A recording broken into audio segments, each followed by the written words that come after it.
اور اس کے اندر اللہ تبارک و تعالی نے اپنے بندوں سے کیا کچھ بات ارشاد فرمائی ہے، اس کے ضمن میں ایک مختصر سا خلاصہ۔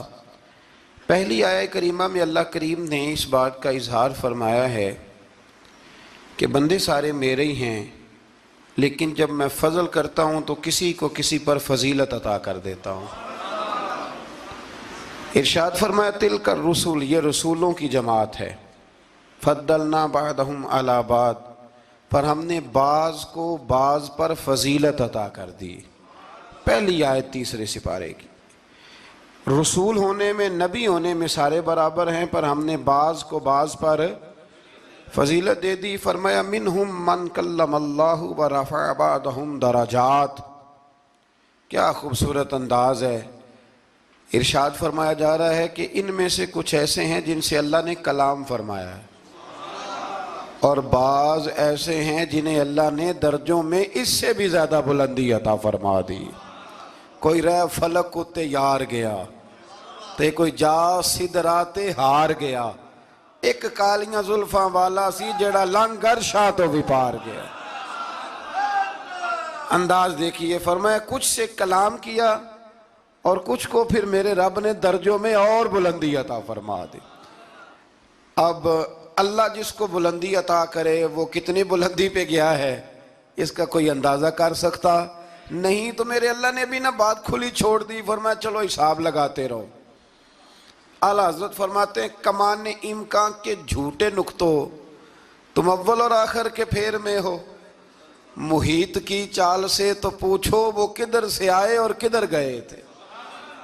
وہ تو بات بڑی دور نکل گئی، تم ابھی تک اس چکر میں ہو کہ کہاں سے آئے اور کہاں گئے۔ محمد سر وحدت ہے، کوئی رمز ان کی کیا جانے، شریعت میں تو بندے ہیں حقیقت میں خدا جانے۔ اور نہ حلیمہ بھید کھلا ہے یہ، نہ مقام میں چونو چراں ہے یہ، تو خدا سے پوچھ وہ کون تھے تیری عظمتیں جو بڑھا گئے۔ لباس آدمی پہنا تو جہان آدمی سمجھا، وہ مزمل بن کے آئے تھے تجلی بن کے نکلیں گے۔ تو پہلی آیت میں ہی اللہ تعالیٰ نے اپنے انبیاء کی اور اپنے محبوب کی عظمت کو بیان فرمایا۔ پھر اللہ تبارک و تعالیٰ نے اس سے اگلی آیات کے اندر اپنی راہ میں خرچ کرنے کا حکم دیا، اور پھر آگے بڑھ کے نا اللہ تبارک و تعالیٰ نے اسی پارے میں وہ عظیم آیت ارشاد فرمائی جسے آیت الکرسی کہا جاتا ہے۔ آیت الکرسی میں اللہ تعالیٰ کی عظمتوں کا بیان ہے، شانوں کا بیان ہے، بلندیوں کا بیان ہے، اور اس کے کمال اختیار اور کمالات کا بیان ہے۔ اور یہ وہ خوبصورت آیہ کریمہ ہے آیت الکرسی۔ یہ حدیث آپ نے آج رٹ لینی ہے، یہ رٹ لینی ہے آپ نے حدیث، اور اتنی پکی رٹنی ہے کہ میرا مشورہ ہے کہ بچوں کے کانوں میں بھی بتانی ہے کہ یہ کام بھولنا نہیں۔ نبی پاک علیہ السلام نے فرمایا جو ہر فرض نماز کے بعد آیت الکرسی پڑھے گا نا، وہ مرنے سے پہلے پہلے جنت میں اپنا مقام دیکھ لے گا۔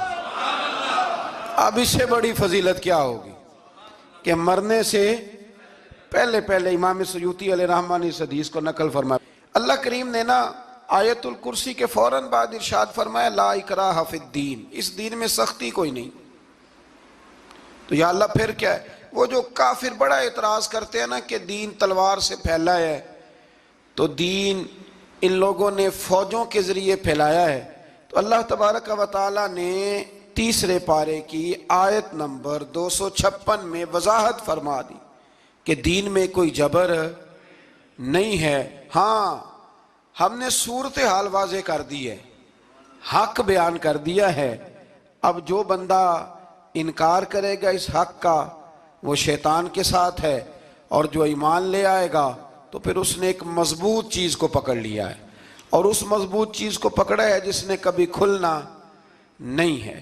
فرمایا دین میں کوئی جبر نہیں، سختی نہیں، لیکن نا دل اللہ کے کنٹرول میں ہے نا سارے، تو اللہ اگر چاہے تو سارے کافروں سے کلمہ پڑھوا دے، لیکن رب فرماتا ہے میں تمہیں حق بتاؤں گا، مان لو گے تو جنت ہے، نہ مانو گے تو جہنم ہے۔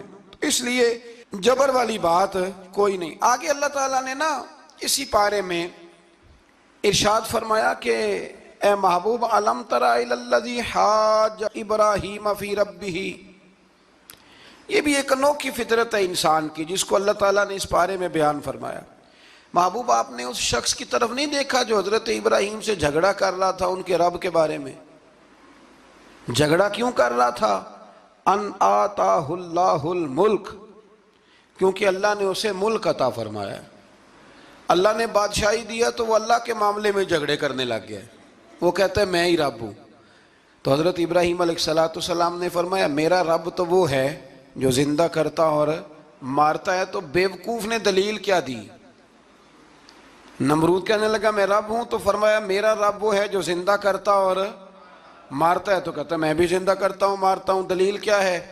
ایک سزائے موت کا قیدی منگایا اور حضرت ابراہیم علیہ السلام کے سامنے کہنے لگا بھی تمہاری سزا کیا تھی؟ وہ کہنے لگا کل پرسوں پھانسی ہونے والی تھی۔ کہنے لگا جاؤ تم آزاد ہو۔ کہنے لگا دیکھ لو میں نے زندگی دے دی نا، حالانکہ یہ پرسوں مر جاتا۔ اور ایک بے گناہ کو پکڑا، تلوار ماری اور قتل کر دیا۔ کہنے لگا دیکھو میں بھی تو زندگی اور موت دیتا ہوں۔ اب حضرت ابراہیم اس کی اس دلیل پر اعتراض کر سکتے تھے، آپ نے خاص غور کرنا ہے بات پہ۔ اعتراض کر سکتے کہ تو پاگل ہے، زندگی تو یہ ہے نا کہ جس کو تلوار سے مارا اسے اٹھا کے دکھا، یہ اعتراض ہو سکتا تھا۔ لیکن جب کوئی بیوقوفوں جیسی دلیل دینا تو علم مناظرہ کا اصول یہ ہے کہ پھر اسے اس کی زبان میں جواب دیا جاتا ہے، پھر اس کو یہ نہیں آپ کہیں گے کہ یہ تو نے کیا کیا۔ اب جس طرح کا منہ ہوگا تھپڑ بھی، یہ بزرگوں کی مثالیں ہیں نا، تو اس نے کہا جی دیکھو میں نے بھی بندہ ایک زندہ کر دیا ایک مار دیا ہے۔ اب یہ اس کی بیوقوفوں جیسی دلیل تھی، لیکن چونکہ بندہ ہی بیوقوف تھا تو اس کی اس کو سمجھ نہیں آنی تھی، تو حضرت ابراہیم نے دلیل بدل لی اور آپ فرمانے لگے چلو پھر اگر یہی بات ہے تو میرا رب وہ ہے جو سورج کو مشرق سے نکالتا ہے اور مغرب میں غروب کرتا ہے۔ تو اگر رب ہے نا تو اس طرح کر فاتی بہا من المغرب، تو اسے مغرب سے نکال۔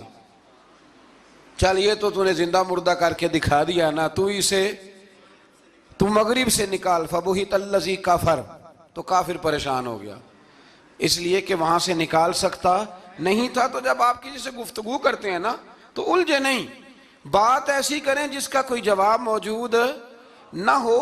یہاں مفسرین نے ایک بڑی شاندار بات لکھی ہے۔ مفسرین کہتے ہیں کہ اگر وہ یہ کہہ دیتا نا یہاں پہ، کیونکہ بیوقوف تھا نا کہہ نہیں سکا، اگر کہہ دیتا نا کہ مشرق سے تو میں نکالتا ہوں، تو آپ اپنے رب سے کہیں وہ مغرب سے نکالے، تو مفسرین کہتے ہیں اگر حضرت ابراہیم فرما دیتے نا تو رب کریم نے سورج مغرب سے بھی نکال دینا تھا، لیکن فبہت الذی کفر، وہ یہیں پہ نہ رہ گیا۔ اللہ کے بندے ہیں نا، امام اعظم ابو حنیفہ رحمت اللہ علیہ کے سامنے ایک دہری آ گیا، وہ کہتا تھا کہ ساری مخلوق خود بخود بنی ہے۔ تو امام صاحب نے بھی علم مناظرہ کے ساتھ اس کے ساتھ گفتگو کی، وہ کہنے لگا جی خود بن گیا سارا کچھ۔ تو امام صاحب کہنے لگے چل چھوڑ، کل بات کریں گے تیرے ساتھ۔ وہ کل دوبارہ آیا تو امام اعظم دریا کے کنارے کھڑے تھے، کہنے لگا امام صاحب بڑے پریشان کھڑے ہو؟ تو آپ فرمانے لگے پریشان اس لیے ہوں کہ میں نے عجیب ہی نظارہ دیکھا ہے، ابھی ابھی ایک درخت خود بخود کٹا ہے اور خود بخود اس کے تختے بن گئے، خود بخود رندہ چلا ہے، خود بخود کشتی بن گئی ہے، خود بخود دریا میں اتری ہے، اور خود بخود کچھ بندوں کو ادھر لے کے آنے لگ گئی ہے، کچھ کو یہاں سے ادھر لے کے جانے لگ گئی ہے، سارا کچھ خود۔ وہ کہنے لگا حضور سیانے بیانے بندے ہیں، کبھی کشتی بھی خود بخود بنی ہے، کبھی بندے خود بخود ادھر سے ادھر بھی گئے ہیں۔ آپ فرمانے لگے کشتی خود بخود نہیں بن سکتی تو اتنی بڑی کائنات خود بخود کیسے بن گئی؟ اور اگر بندے ادھر سے ادھر خود بخود نہیں آ سکتے تو بتا یہ سورج اور چاند خود بخود ادھر سے ادھر کیسے روز چلے جاتے ہیں؟ تھوڑی دیر چپ رہا، پھر آ کے امام اعظم کے ہاتھ چومے اور کہنے لگا آپ نے تو کمال کر دیا، میرا ذہن صاف ہو گیا، مجھے کلمہ پڑھائیں، میں بھی مدینے والے محبوب کا غلام بن جاتا ہوں۔ تو پکی دلیلوں کے ساتھ گفتگو کرتا ہے قرآن پاک، پکی دلیلیں۔ یہ آیت سبق یہ دیتی ہے کہ آپ کسی سے بات کریں تو اب چونکہ سپارہ لمبا ہے بات رہ نہ جائے، پر یہ مضمون اتنا شاندار ہے کہ میرا یہاں رکنے کو دل کرتا ہے۔ وہ ہمارا نظریہ یہ ہے کہ امام کے پیچھے سورۃ فاتحہ نہیں پڑھنی، اگرچہ جو پڑھتے ہیں اس پر کوئی سخت فتویٰ نہیں ہم دیتے، بعض آئمہ پڑھتے ہیں، لیکن سمجھانے کے لیے امام اعظم ابو حنیفہ رحمۃ اللہ علیہ کی رائے ہے کہ امام کے پیچھے سورۃ فاتحہ نہیں پڑھنی۔ ہمارے پاس دلیل ہے، قرآن کہتا ہے جب قرآن پڑھا جائے تو خاموشی سے سنو، اور حضور کا فرمان موجود ہے مصنف ابن ابی شیبہ میں کہ امام کی قرات ہی مقتدی کی قرات ہے۔ بزرگ کہتے ہیں کہ دلیل اس طرح کی دو کہ سامنے والے کے ذہن تک بات پوری اتر جائے، آپ اسے سمجھا پائیں۔ امام صاحب نے جب یہ بات ارشاد فرمائی تو کچھ لوگ آپ سے مناظرہ کرنے آ گئے، 15-20 لوگ تھے۔ ایک ادھر سے بولتا پڑھنی چاہیے سورت امام کے پیچھے، ایک ادھر سے بولتا پڑھنی چاہیے، ایک ادھر سے بولتا۔ تو امام اعظم ابو حنیفہ فرمانے لگے تم سارے پڑھے لکھے لوگ ہو، یہ گفتگو کا طریقہ ہے؟ اس طرح بات کرتے ہیں کسی کے سامنے؟ میں اکیلا ہوں اور تم 15 لوگ ہو، کوئی ادھر سے بولتا ہے کوئی ادھر سے بولتا ہے، طریقہ کرو کوئی بات کا۔ وہ چپ کر گئے، کہنے لگے ویسے ٹھیک تو ہے، ہم تو غیر مہذب ہو گئے۔ تو امام صاحب کہنے لگے ایک بندے کو منتخب کرو، وہ میرے سامنے آئے۔ انہوں نے ایک بندہ منتخب کر لیا، وہ کہنے لگا جناب یہ ہمارا نمائندہ ہے، یہ اگر جیت گیا تو ہم سارے جیت گئے، یہ اگر ہار گیا تو ہم سارے۔ تو امام صاحب کہنے لگے کیوں منتخب کیا؟ کہنے لگے جی سارے بولیں گے تو سمجھ نہ آئے گی کوئی کیا کہہ رہا ہے، کوئی کیا کہہ رہا ہے، کوئی کہاں ہے کوئی کہاں ہے۔ تو امام صاحب کہنے لگے میرا بھی مسئلہ یہی ہے، ایک الحمدللہ رب العالمین پہ ہے اور دوسرا صراط الذین انعمت علیہم پہ ہے، تو میں بھی کہہ رہا ہوں کہ جو امام آگے لگا لیا نا اس پر اعتبار کرو، اس پر اعتبار کرو۔ تو دلیل وہ دیں کہ جو دلیل سامنے والے کے ذہن میں اتر جائے۔ چلیں جی تھوڑا آگے چلتے ہیں۔ اللہ کریم نے نا آگے ایک اور مثال بیان کی، یہ جو بہت سارے لوگوں کے دلوں میں خیال آتا ہے نا قبروں میں جائیں گے ہڈیاں گل جائیں گی سڑ جائیں گی تو کیسے اٹھیں گے، تو اسی پارے کی آیت نمبر 259 میں اللہ تعالیٰ نے ہمارا وہ مسئلہ بھی حل کیا اور 2 واقعات تفصیل کے ساتھ تیسرے پارے میں بیان فرمائے۔ اللہ کریم فرماتے ہیں کہ کیا آپ نے اس شخص کو نہیں دیکھا کہ جو ایک ایسی بستی پر سے گزرا وَهِيَ خَاوِيَةٌ عَلَىٰ عُرُوشِهَا، جو اپنی چھتوں کے بل گری پڑی تھی، یعنی بستی تباہ ہو گئی تھی۔ وہ آدمی وہاں سے گزرا، وہ حضرت عزیر علیہ السلام تھے۔ بہت سارے مفسرین کے نزدیک بعض نے یہ لکھا ہے کہ چونکہ یہاں اللہ نے کسی کا ذکر نہیں کیا تو ہم بھی کسی کو مخصوص نہیں کرتے، لیکن کثیر کی تعداد یہ ہے کہ حضرت عزیر تھے۔ آپ گزرے ایک بستی میں تو آپ نے دیکھا کہ وہ بستی تباہ حال ہو گئی ہے اور زمین پلٹ دی گئی ہے، چھتوں کے اوپر لوگ مرے ہوئے پڑے ہیں۔ تو آپ کے دل میں خیال آیا کہ یا اللہ تو انہیں کیسے زندہ کرے گا بعد موتہا، مرنے کے بعد۔ خیال آیا، اللہ کریم نے نا انہی پہ موت طاری کر دی، حضرت عزیر علیہ السلام پہ۔ ان کے پاس تھوڑا سا کھانا تھا، ایک گدھا تھا، درخت کے نیچے لیٹ گئے، گدھے کو باندھ کے اللہ تعالیٰ نے ان پر نیند طاری کی اور وہ 100 سال تک سوتے ہی رہے۔ وہ بے آباد بستی آباد ہو گئی، وہاں شہر آباد ہو گیا، دنیا آباد ہو گئی، زمانہ آباد ہو گیا۔ آپ جب سوئے تو آپ کی عمر مبارک 40 سال تھی، 100 سال کے بعد اٹھے، ثم بعثا، جب اٹھے قال کم لبثت، اللہ نے فرمایا کتنی دیر سوئے، قال لبثت یوما او بعد یوم، کہنے لگے یا ایک دن سویا ہوں یا دن کا تھوڑا سا حصہ۔ تو رب کریم نے فرمایا نہیں، آپ تو 100 سال تک سوئے رہے۔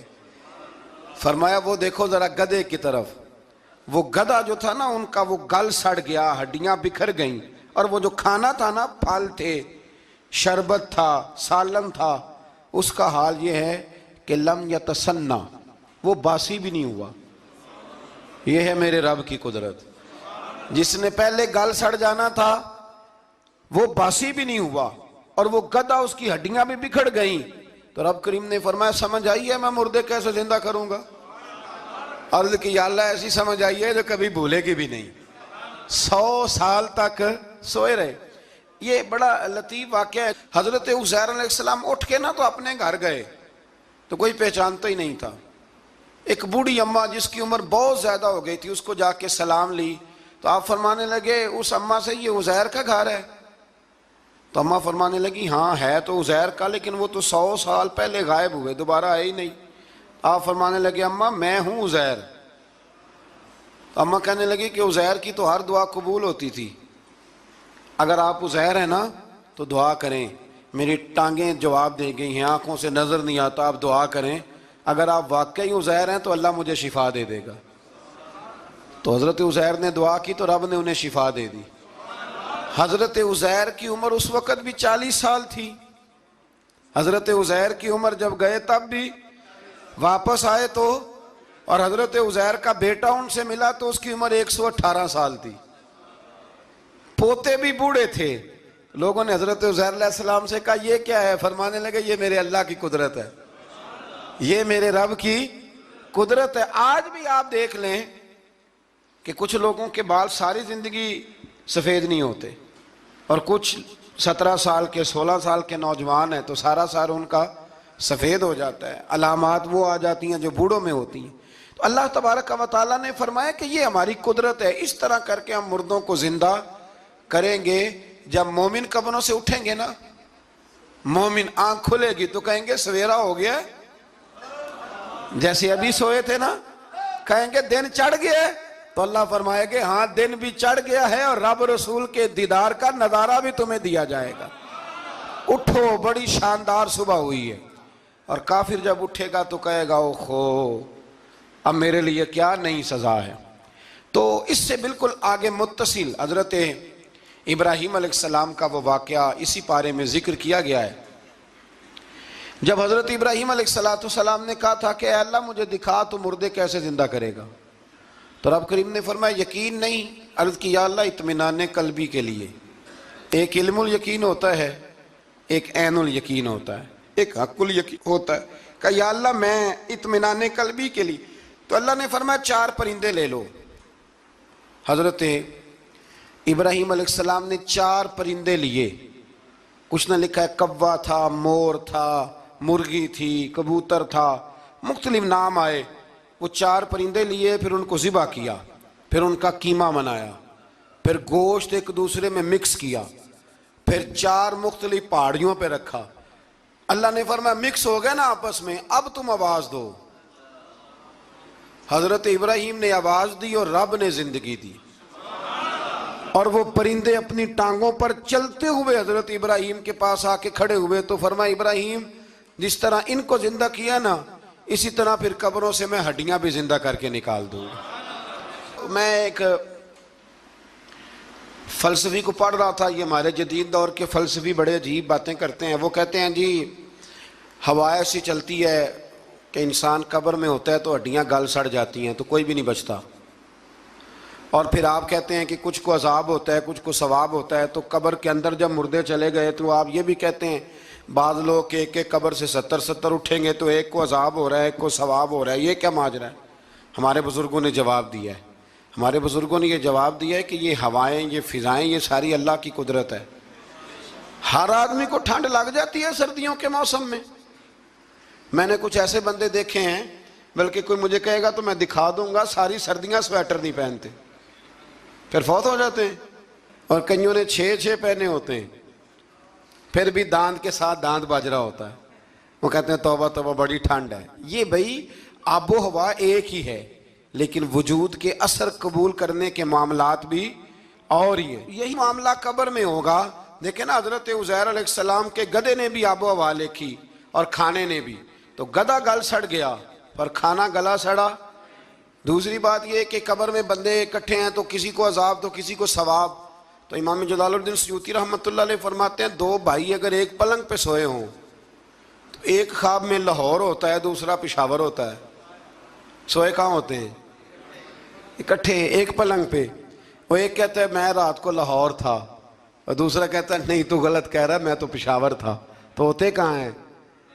تو اگر ایک جگہ پہ آپ موجود ہیں اور اللہ تبارک و تعالیٰ نے آپ کو روحانی طور پر کہیں کا کہیں پہنچا دیا ہے، تو اسی طرح قبروں میں بھی اگر کسی کو عذاب ہوگا تو ہو ہی جائے گا، اللہ معاف کرے، اور اگر کسی پہ رحمت ہوگی تو وہ بھی انشاءاللہ ہو ہی جائے گی۔ تھوڑا سا آگے بڑھتے ہیں۔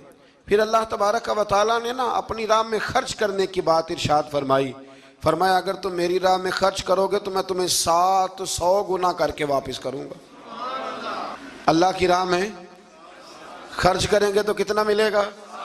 یہاں بھی معاملہ یقین کرنے کا ہے قوم کو یقین آ جانا کہ ڈبل ہو جائیں گے تو ساری قوم لٹ جاتی ہے.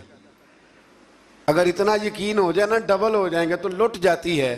تو اگر یہ بھی یقین ہو جائے نا کہ 700 گنا ہو جائیں گے تو پھر بھی میرا خیال یہ ہے کہ قوم لٹنے کو تیار ہو سکتی ہے. لیکن وہاں لٹ کے برباد ہوتے ہیں.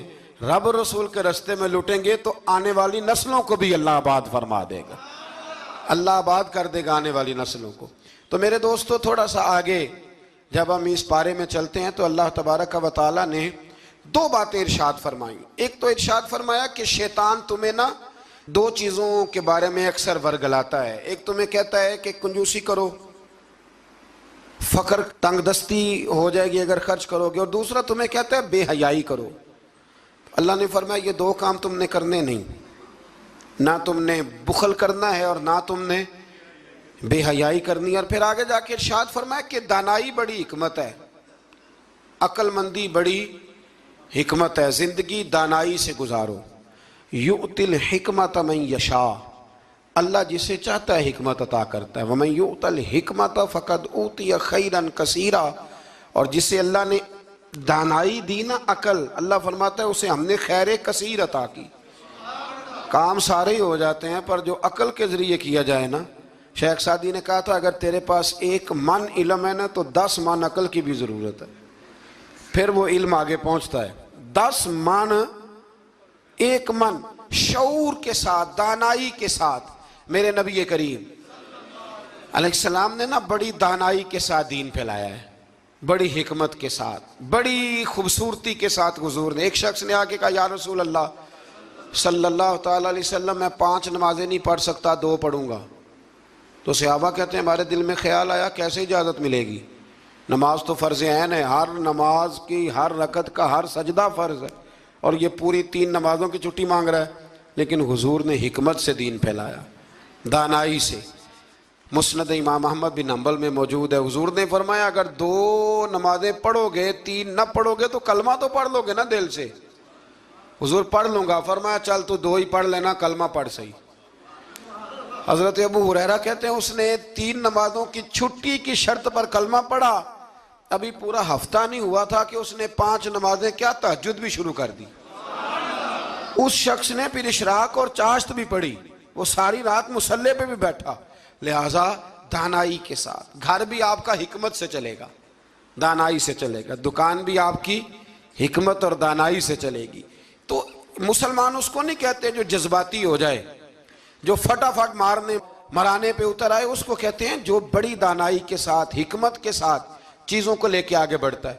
پھر اللہ تبارک و تعالیٰ نے نا 5ویں سے 6ٹھے رکوع میں سود کی حرمت بیان کی, اور اللہ کریم نے فرمایا کہ یہ جو لوگ کہتے ہیں نا کہ سود بھی تجارت کی طرح ہی ہے, یہ بھی تو کاروبار ہی ہے, فرمایا قیامت کے دن یہ اس طرح کھڑے کیے جائیں گے جس طرح کسی کو شیطان چھو لینا, شیطان چھوتا ہے تو وہ آدمی یوں ہو جاتا ہے جیسے پاگل ہو گیا ہے. تو ان لوگوں کو جو سود اور کاروبار کو ایک کہتے ہیں, انہیں بھی قیامت میں پاگلوں کی طرح کھڑا کیا جائے گا. اور پھر اللہ تعالیٰ نے حکم دیا, فرمایا سود چھوڑ دو جو باقی رہ گیا ہے, اس سے جان چھڑا لو, اور اگر تم نے ایسا نہ کیا فَإِن لَمْ تَفْعَلُوا, اگر تم نے ایسا نہ کیا فَأْذَنُوا بِحَرْبٍ مِّنَ اللَّهِ وَرَسُولِهِ, پھر اللہ اور اس کے رسول سے جنگ کرنے کے لیے تیار ہو جائے. طویل ترین آیت قرآن مجید کی, آیت نمبر 282, اس میں اللہ تعالیٰ نے فرمایا جب بھی تم نے لین دین کرنا ہے اسے لکھنا ہے. ایک لفظ سے نا مجھے تو کئی دفعہ چڑی ہو جاتی ہے, وہ لفظ ہے کہ مجھے اعتبار ہے. میں کہتا ہوں کہ وہ والدین بڑے ظالم ہیں جو کہتے ہیں مجھے جوان بچی اکیلی کالج جاتی ہے تو مجھے اعتبار ہے. جوان بچے کو 10-20 ہزار روپیہ جیب میں ڈال کے گلی میں بھیج دیتے ہیں اور کہتے ہیں مجھے اعتبار ہے. اسی طرح وہ لوگ بھی بڑے ظلم کرتے جو اپنے بھائی کے ساتھ لین دین کرتے ہیں, تحریر نہیں کرتے اور کہتے ہیں مجھے اعتبار ہے. اللہ کو بھی تو اعتبار ہے نا اپنے بندوں پہ. تو رب فرماتا ہے میرے بندو جب لین دین کرو تو اسے لکھ لو, یہ قرآن کا حکم ہے, یہ میرے رسول کی سنت ہے, یہ میرے نبی کا طریقہ ہے. جب بھی لین دین کریں اسے تحریر کریں, اسے طے کریں, اچھے طریقے سے نوٹ کریں, تاکہ وہ کسی جگہ پہ جا کے بھی کوئی معاملہ بھی کمزوری کا باعث نہ بنے. تو اس آیہ کریمہ میں اللہ کریم نے یہ بھی ارشاد فرمایا کہ للہ ما فی السماوات و ما فی الارض، آگے جا کے فرمایا کہ زمین آسمان میں جو کچھ بھی ہے ان سب کا مالک اللہ ہے۔ ہمیں اللہ نے جو کچھ دیا نا وہ استعمال کرنے کے لیے دیا ہے۔ اگر ہم مالک ہوتے تو قیامت میں حساب نہ دیتے، مالکوں نے کبھی حساب نہیں دیا، حساب تو منشی دیتے ہیں۔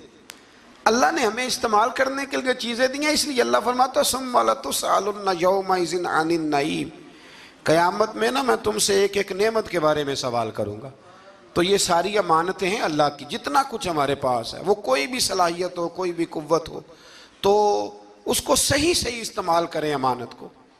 پھر میرے عزیز، اللہ تبارک و تعالیٰ نے نا اس سورہ مبارکہ کے آخر میں ہمیں ایک دعا سکھائی ہے، وہ بڑی شاندار دعا ہے، ہر چیز طلب کرتی ہے کہ اس کو پڑھا جائے، دیکھا جائے، پر اس دعا کے آخری لفظ یہ ہیں واعف عنا، اللہ ہم سے درگزر فرما، اور آخری لفظ یہ ہیں کہ واغفر لنا، اللہ ہمیں بخش دے، وارحمنا، اور اللہ ہم پہ رحم فرما، اس لیے کہ انت مولانا، تو ہی ہمارا مددگار ہے، فانصرنا علی القوم الکافرین، اللہ کافروں کے مقابلے ہمیں ہماری مدد فرما۔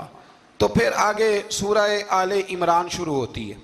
سورہ آل عمران کے بالکل ابتدا میں اللہ کریم نے فرمایا کہ قرآن پاک میں دو قسم کی آیات ہیں، کچھ آیات بالکل واضح ہیں اور کچھ آیات ایسی ہیں کہ جو متشابہ ہیں، جن کو سمجھنے کی ضرورت ہے۔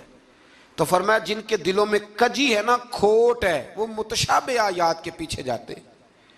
کچھ آیات بالکل واضح ہیں، کچھ کو سمجھنے کی ضرورت ہے۔ تو دو لوگ قرآن پڑھ پڑھ کے فساد برپا کرتے ہیں، یہ وہ لوگ ہیں جو متشابہات کے پیچھے لگتے ہیں، واضح آیات کی طرف نہیں جاتے۔ ہمارے زمانے میں بھی ہم دیکھتے ہیں کہ قوم یہ جو واضح آیات ہیں ان پر عمل نہیں کرتی، بلکہ کچھ ایسی آیات، کچھ ایسی باتیں جن کو بڑی گہرائی اور گہرائی سے سمجھنے کی ضرورت ہے وہ لے کے آ جاتی ہیں، کہتے ہیں یہ فلسفہ بیان کریں۔ تو میں کہا کرتا ہوں جو سیدھی سیدھی چیزیں ہیں پہلے ان پہ عمل کر لو نا۔ نمازیں 5 فرض ہیں، وہ پہلے پڑھو نا۔ ماں باپ کی خدمت فرض ہے، وہ کرو۔ حق سچ بولو، حلال روزی کھاؤ، جو ہے وہ دیانتداری کا مظاہرہ کرو، تو یہ کام کرو نا۔ پھر آگے فلسفے میں بھی چلے جائیں گے، پھر منطق کی باتیں بھی چھیڑ لیں گے۔ تو جو واضح واضح چیزیں ان پر تو عمل کر لیں، وہ باریکیوں میں جانا، پہیلیاں جو ہے وہ بجھانا اور بڑی بڑی عجیب باتیں کرنا، ان سے نکلیں۔ اللہ تبارک و تعالی ہمیں سمجھنے کی توفیق عطا کرے۔ پھر اس سے آگے جا کے نا تو اللہ تبارک و تعالی نے اسی آیہ کریمہ کے اندر حضرت مریم کا ذکر فرمایا ہے۔ جناب مریم سلام اللہ علیہا اللہ تبارک و تعالی کی وہ پاک باز بندی ہیں جن کی ماں نے منت مانگی تھی کہ اللہ اگر تو مجھے بچہ دے گا نا تو میں وہ تیرے رستے میں دے دوں گی۔ یہ حضرت عمران علیہ السلام کی صاحبزادیاں جناب مریم اللہ کی ولیاں ہیں۔ عورت نبی ہو سکتی، یہ کیا ہیں؟ اللہ کی ولیہ۔ تو حضرت مریم جب وہ بچہ پیدا ہوا ان کی ماں نے منت مانگی تھی۔ یہ قرآن مجید ہے، یہ 3 پارہ ہے، اور اس کی جو آیات ہیں وہ ہیں آیت نمبر 34-35۔ اس سے آگے جب آپ چلیں گے تو یہ سارا مضمون سورہ آل عمران میں آپ کو ملے گا۔ تو جب آپ کی ولادت ہوئی تو بیٹی پیدا ہو گئی، تو اب حضرت جناب مریم سلام اللہ علیہا کی جو والدہ تھی نا، وہ ان کو لے گئی جناب زکریا علیہ السلام کے پاس، وہ ان کے خالو تھے۔ کہا میں نے منت مانگی تھی کہ میں بچہ ہوگا تو مسجد کے لیے وقف کروں گی، تو اللہ نے بچی دی ہے۔ تو حضرت زکریا نے جناب مریم کے لیے اوپر چھت پہ ایک محراب بنا دیا، وہ محراب کے اندر رہتی تھی، وہاں عبادت کرتی تھی۔ حضرت زکریا آپ کے خالو بھی تھے، اللہ کے پیغمبر بھی تھے، وہ وہاں بیٹھا کرتے تھے اور ان کی پرورش کرتے، کھانے پینے کا خیال کرتے۔ بڑی خاص بات ہے، عقیدے کی بات ہے۔ جب سے پہلا سپارہ ہم نے شروع کیا نا تو تھوڑی سی دیر کے بعد وہ عقیدہ آ جاتا ہے جس عقیدے پہ اللہ تعالیٰ نے مجھے اور آپ کو قائم رکھا ہوا ہے۔ ذرا دیکھیں یہاں بھی بات کھل کے کیسے واضح آتی ہے۔ حضرت جناب مریم جب جوان ہو گئیں تو حضرت زکریا ایک دن اندر داخل ہوئے تو دیکھا کہ وہاں بے موسم پھل پڑے ہوئے ہیں، موسم بھی نہیں ہے اور وہ پھل موجود ہیں۔ تو اللہ کے نبی نے اللہ کی ولیہ سے پوچھا کہ یہ کہاں سے آئے؟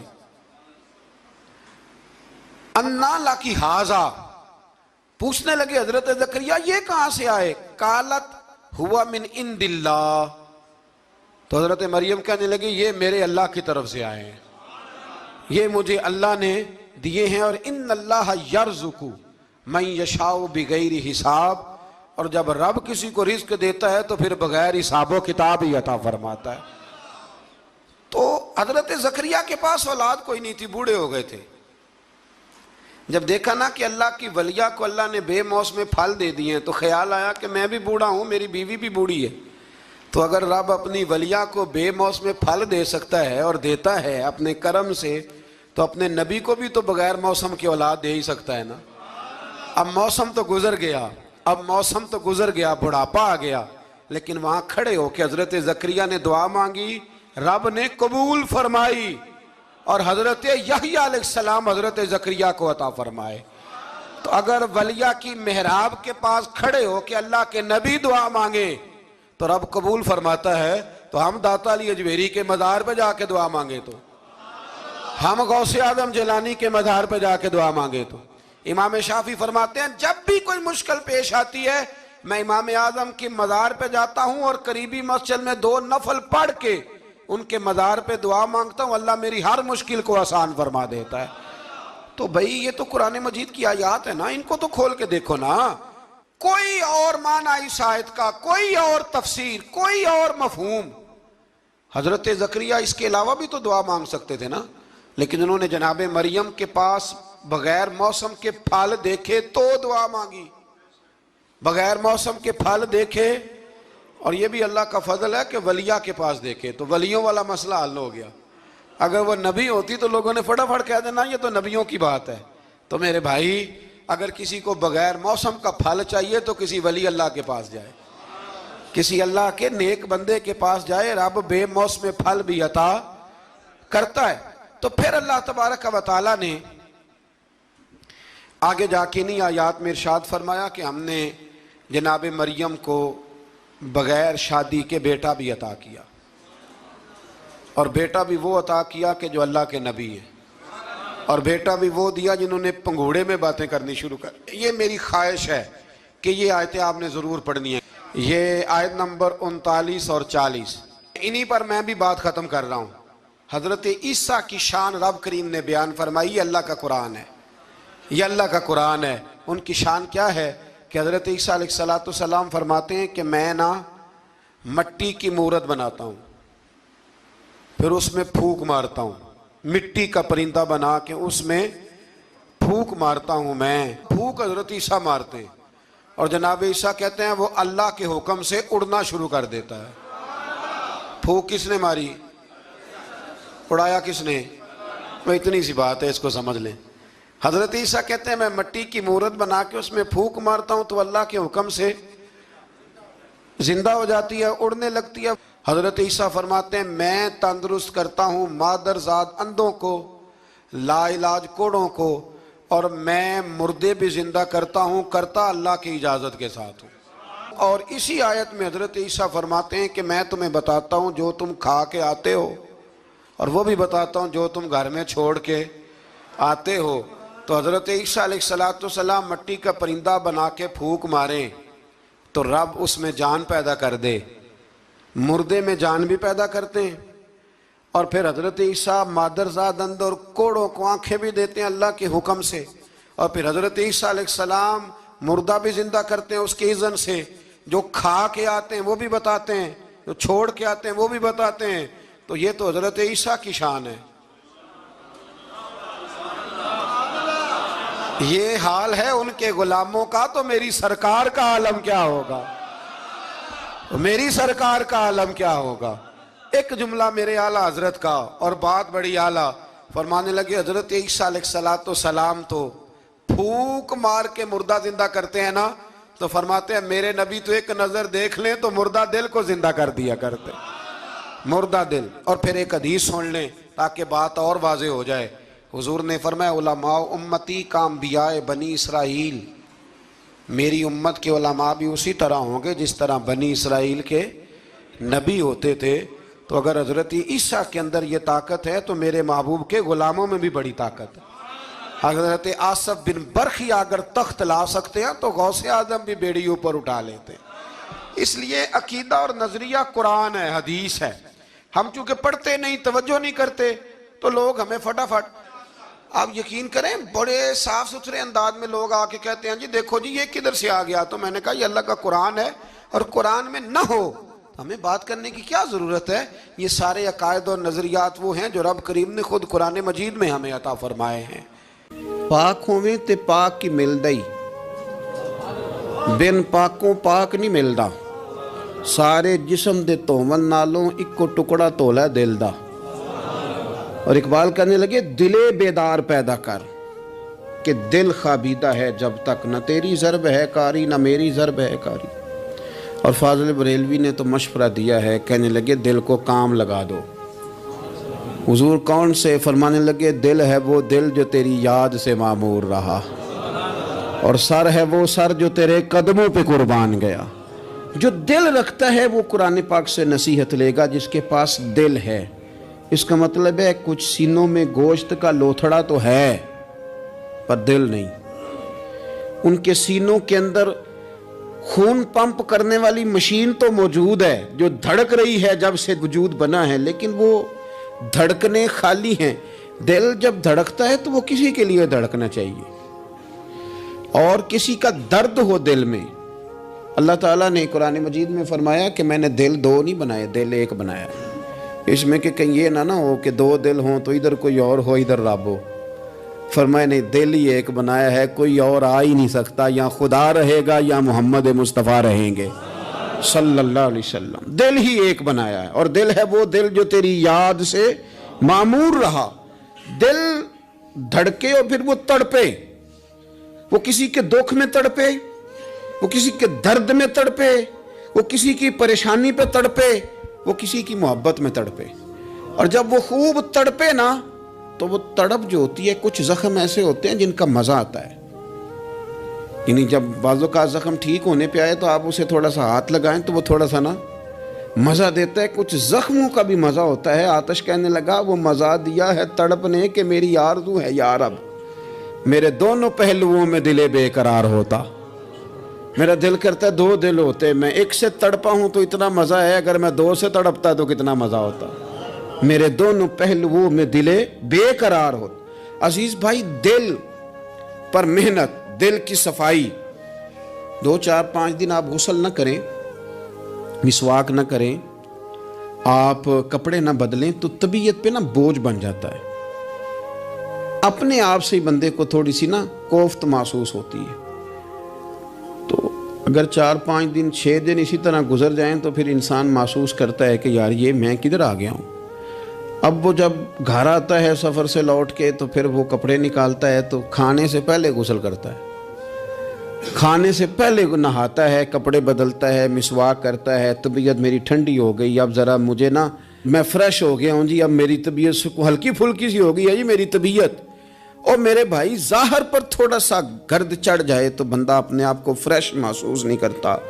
تو اگر دل سارا حسد سے بھر جائے، بغض سے بھر جائے، عداوت سے بھر جائے، لوگوں کے بارے میں برے خیالات سے بھر جائے، کینے سے بھر جائے، تو کب انسان کو سکون آئے گا؟ کوئی بھی نہیں تنگ ہوتا آپ کی حسد سے. اگر کوئی معاذ اللہ کسی سے جل رہا ہے تو کسی کا کچھ بھی نہیں بگاڑ رہا. اگر کسی سے حسد کر رہا ہے تو کیا نقصان کر لیا اس نے کسی کا؟ اپنے آپ کو جلا رہا ہے، اپنے آپ کو تکلیف دے رہا ہے. اسے مل مل کے دھو اپنے دل کو. اگر یہ صاف ہو گیا تو تیرا وجود ہی ہلکا پھلکا ہو جائے گا، تو خود سکون میں آئے گا. اسے مل مل کے دھو، مل مل کے اس کو صحیح کر کے صاف کر. امام غزالی رحمۃ اللہ تعالیٰ علیہ سے کسی نے کہا تھا کہ ہم اتنا سنتے ہیں امام حسین کو، اتنا پڑھتے ہیں مولا علی کو، اتنے تذکرے ہیں ہمارے سامنے عثمان غنی رضی اللہ تعالیٰ عنہ، اتنا ذکر ہے فاروق اعظم کا، ابو بکر صدیق کا، اتنا ذکر ہوتا ہے نبی پاک علیہ السلام کے اخلاق عالیہ کا، پھر اس کا اثر کیوں نہیں؟ پڑھتے ہیں، سنتے ہیں، بیان کرتے ہیں، کہا جاتا ہے، سنا جاتا ہے، پھر اس کا وہ اثر کیوں نہیں؟ وہ طبیعت پہ چیزیں نقش کیوں نہیں ہو رہی؟ تو امام غزالی رحمۃ اللہ علیہ فرمانے لگے کہ اگر آئینے پہ گرد پڑ جائے تو اس میں عکس صحیح نظر نہیں آتے، آئینے صاف کر لیے جائیں تو پھر اس پہ عکس نظر آتے ہیں ہمارے آئینے نا تھوڑے سے گرد والے ہو گئے ہیں، دل تھوڑے سے نا میلے کچیلے ہو گئے ہیں، تو کوئی بھی عکس اس پہ چڑھتا نہیں، جتنی مرضی بڑی بات سن لیں چڑھتا نہیں۔ مثال دیتے ہیں، کہتے رومیوں اور چینیوں کا مقابلہ ہو گیا تھا نقش نگاری کا۔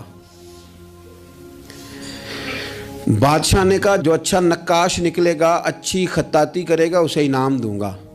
تو رومیوں نے تو بڑے بڑے رنگ منگوائے، تو بڑی بڑی پینسلیں منگوائیں، تو بڑا انہوں نے کام کیا، درمیان میں پردہ تھا، آمنے سامنے دیواروں پہ نقش بنانے تھے۔ لیکن چینیوں نے کوئی چیز بھی نہیں منگوائی۔ 1 مہینے 1.5 مہینے کا ٹائم تھا، فارغ ہو کے بادشاہ نے پردہ ہٹایا کہ بیچ کھڑے ہو کے فیصلہ کروں گا کس کے نقش و نگار اچھے ہیں، انعام ملے گا۔ پردہ ہٹایا تو جیسے نقش رومیوں کی دیوار پہ تھے ویسے چینیوں کی دیوار پہ تھے، ایک نقطے کا بھی فرق نہیں۔ بادشاہ کہنے لگا کیسے فیصلہ کروں، تم نے کیا کیا ہے، سمجھ نہیں آئی تم نے کیا کیا۔ تو چینیوں سے یہ بھی پوچھنے لگا کہ نہ تم نے کوئی رنگ منگایا، نہ پینسل منگائی، نہ کوئی اور چیز، تو بالکل سیم۔ وہ کہنے لگے بادشاہ ہم نے تو کوئی نقش بھی نہیں بنایا۔ تم نے پھر کیا کیا؟ کہنے لگے ہم نے ذرا مال کے دیوار صاف کی ہے، دیوار کا آئینہ بنا دیا ہے، نقش تو انہی کے ہیں لیکن نظر ادھر آ رہے ہیں۔ میں نے سنا ہے کہ اس کے شبستان سے متصل ہے بہشت، مکیں ادھر کے بھی جلوے ادھر کے دیکھتے ہیں۔ سنا ہے اس کے شبستان سے متصل ہے بہشت، مکیں ادھر کے بھی جلوے ادھر کے دیکھتے ہیں۔ سنا ہے بولے تو باتوں سے پھول جھڑتے ہیں۔ اگر یہ بات ہے تو چلو بات کر کے دیکھتے ہیں، اگر یہ بات ہے تو چلو پھر بات کر کے دیکھتے ہیں۔ میرے عزیز کہنے لگے کہ وہ نا جناب ہم نے صرف دیوار صاف کی ہے، اتنی صاف کی ہے کہ شیشہ بنا دیا، تو اب ان کے نقش ادھر بھی نظر آتے ہیں۔ تو بس اب بادشاہ خوش ہو گیا، اس نے کہا کوئی بھی نہیں جیتا، کوئی بھی نہیں ہارا، تمہارا انعام برابر کا ہے، تمہیں نقش بنانے کا انعام ملے گا اور تمہیں صفائی کرنے کا انعام ملے گا۔ امام غزالی کہنے لگے چل تو اس طرح کر، روز تو غسل کرتا ہے، دانت صاف کرتا ہے، بال کٹواتا ہے، ناخن بڑھ جائیں تو کٹواتا ہے، کوئی چیز ذرا تھوڑی بڑھ جائے تو چھوٹی کرتا ہے، تو کوئی لباس پورا نہ ہو تو اس کو سیٹ کرتا ہے، تو اس طرح کر، ظاہر پہ جو اتنی محنت کی ہے ذرا مال کے دل دھو، انشاءاللہ امام حسین کا فیض بھی نظر آئے گا، مولا علی کے جلوے بھی نظر آئیں گے، حضرت عثمان غنی کی حیا کا عکس بھی نظر آئے گا۔ اسے پہلے دھو لے، پھر تمہیں سیدنا عمر کی عدالت کا فیض ملے گا، حضرت صدیق اکبر کی صداقت کا نور ملے گا، پھر تو دیکھنا تیری طبیعت پہ نبی پاک کے اخلاق عالیہ کا بھی فیض نظر آئے گا۔ لیکن پہلے اسے دھو لے، اسے دل بیدار پیدا کر کہ دل خوابیدہ ہے جب تک، نہ تیری ضرب ہے کاری نہ میری۔ کچھ چیزوں سے دل سخت ہوتا ہے، جو لوگ دنیا داری کی اور فضول باتیں زیادہ کرتے ہیں ان کا دل سخت ہو جاتا ہے، جو ہنستے زیادہ ہیں ان کا بڑا سخت ہو جاتا ہے، اور صوفیاء کہتے ہیں جو کسی پہ ہنستے ہیں نا ان کا تو مردہ ہی ہو جاتا ہے، تو معاملہ ہی ختم ہو گیا۔ اور جو لوگ رزق حرام کی طرف بڑھتے ہیں ان کا دل بھی مردہ ہو جاتا ہے۔ اور اقبال کہتے ہیں جو مشینی زندگی گزارنے لگتے ہیں نا روحانی زندگی سے نکل جاتے ہیں۔ ہم آج کل مشینی زندگی پہ آ گئے، ہمارے پاس انٹرنیٹ ہے، موبائل ہے، آواز کے فاصلے اتنے کم ہوئے ہیں کہ دلوں کے فاصلے بڑھ گئے ہیں۔ اقبال کہنے لگے دل کے لیے موت ہے، دل کے لیے موت ہے، دل کے لیے موت ہے یہ مشینوں کی حکومت۔ احساس مروت کو کچل دیتے ہیں یہ آلات، آلات پہ زندہ ہیں ہم، دل کے لیے موت۔ اور کسی کے گھر جانا، دروازے پہ دستک دینا، اور کبھی خط لکھنا تو سوچ سوچ کے، کبھی کاٹنا تو پھر لکھنا، لفظ یہ اس کے شایان شان نہیں، یہ جملہ میں نے بدل دیا ہے، لیکن اب بے باکانہ گفتگو ہے، تو مجھے وائس کر دے میں تجھے وائس کر دوں گا، حال ہی کوئی نہیں، تو کیا کوئی سوچے گا، کیا کوئی لکھے گا، کیا کوئی اس میں خوبصورتی کے رنگ بھرے گا۔ سخت ہو جاتے ہیں دل جب آپ مشینوں کی زندگی میں زندہ رہتے ہیں۔ دل نرم کیسے ہوتے ہیں؟ میرے نبی پاک نے فرمایا یتیم کے سر پہ ہاتھ پھیر، رب تیرا دل نرم کرے گا۔ اگر زنگ لگ جائے دل کو تو اللہ کا ذکر کر، قرآن پاک کی تلاوت کر، اللہ تیرے دل کو نرم کر دے گا۔ اور پھر فرمایا کہ اگر دل سخت ہو جائے تو موت کو یاد کر، تیرا دل نرم ہو جائے گا۔ اچھوں کی صحبت اختیار کریں تو دل